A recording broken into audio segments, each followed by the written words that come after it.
సంబంధాలు చూసి నా పెళ్లి కావట్లేదు, మా బాబాయ్ ఏదో ఒక సంబంధం చూడమని చెప్పాలి.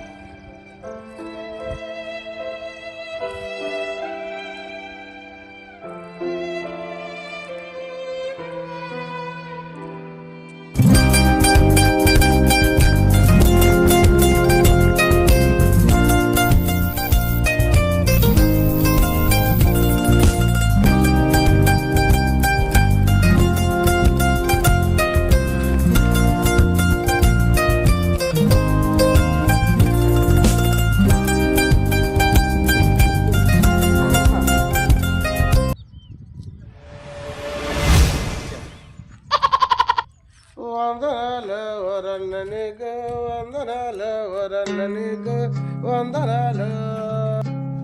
బాబాయ్ గారు, చిన్న హెల్ప్ చేయాలా నాకు? అనిల్ బాబు గారు, నీ హెల్ప్ ఏంటి చెప్పు. ఇన్ని సంబంధాలు చూసినా నాకు పెళ్లి కావట్లేదు. నువ్వు ఒక సంబంధం చూస్తే నేను పెళ్లి చేసుకుంటా కదా. సంబంధం ఉంది అనువాలు ఒకటి తమ్ముడు, మరి నువ్వు ఎప్పుడు నాకు చెప్పలేదేంటి సంబంధం కావాలని? అడగపోతే నేను సంబంధాలు చూసి పెళ్ళిళ్ళు చేస్తున్నా కదా, మరి నన్ను అడగలేదే అమ్మా. నాకేం తెలుసు బాబాయ్ నువ్వు సంబంధాలు చూస్తున్నావు అని, నాకు తెలియదు కానీ నా నుంచి.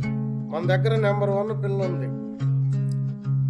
బాగుంటుంది అమ్మాయి, పుల్లు ఎరుపు అమ్మాయి, కత్తుకుతో చదువుకుంది, నీకైతే బ్రహ్మాండంగా ఇస్తారు.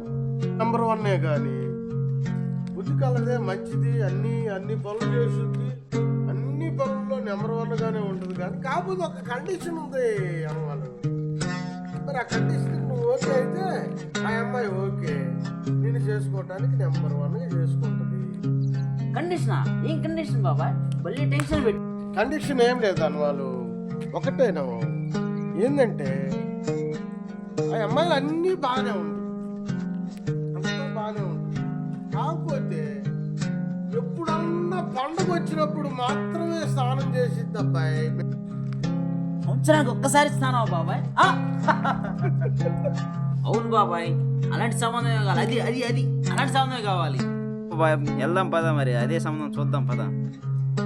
వెళ్దాం పా, చూసి అమ్మాయిని ఓకే అయితే నువ్వు నచ్చితే వాళ్ళ అమ్మ నాన్నతో మాట్లాడి ఈ సంబంధాన్ని ఖాయం చేసుకొని ఎల్లుంటే నీ మ్యారేజ్ పెట్టుకుందాం. ఓకే.